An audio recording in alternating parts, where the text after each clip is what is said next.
Olá, paz do Senhor Jesus. Iremos refletir sobre o tema Orando e Jejuando como Jesus ensinou, lição de número 9 do segundo trimestre de 2022.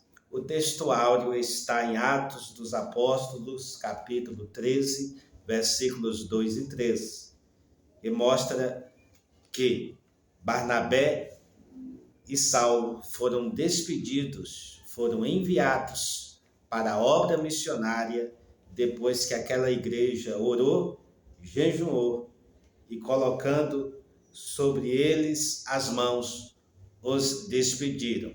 Isso por uma ação direta do Espírito Santo. Revela também esse texto que o Espírito Santo ele tem liberdade quando a igreja, quando o povo de Deus é autêntico e preza por sua palavra. Nos diz o texto: disse o Espírito Santo: apartai-me a Barnabé e a Saulo para a obra que os tenho chamado. Então, jejuando e orando e pondo sobre eles as mãos, os despediram. E já a verdade prática fala sobre a disciplina que o cristão deve ter em relação à oração e o jejum.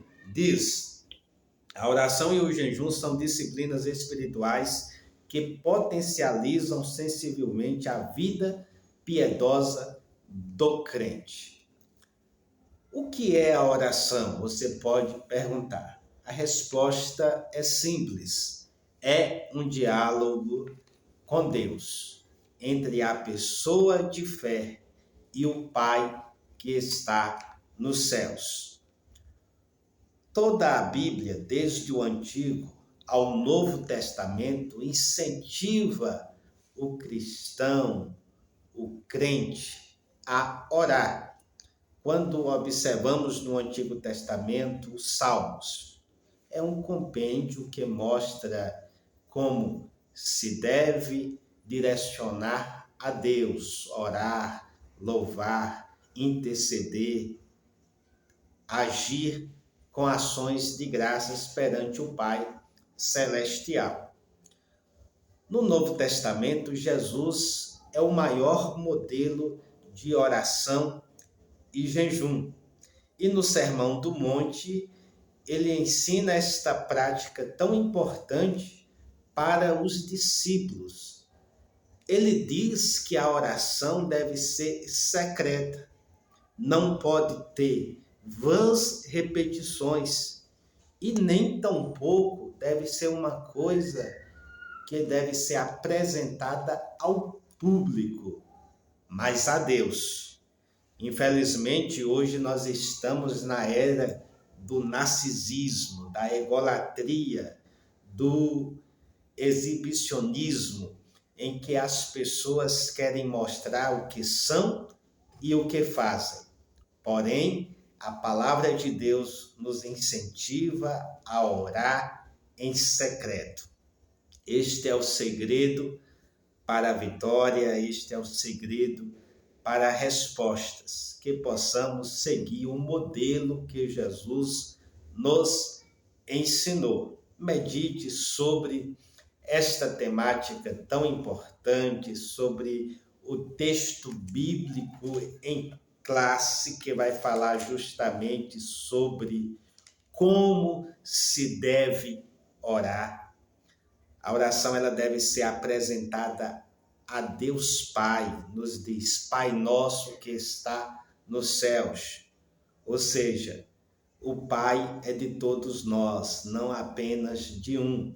E Ele está nos céus, significa que Ele é soberano, Ele é sobre todas as coisas.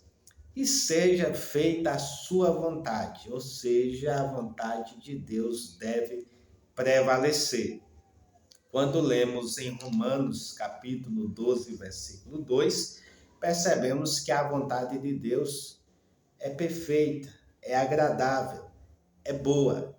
Então, que possamos pedir a Deus com fé e ele vai agir conforme a sua vontade. Então é assim que devemos orar. E há outros elementos importantíssimos que se deve estudar nessa oração modelo que Jesus deixou. É importante também entender que a oração ela deve ser constante, perseverante, dia a dia.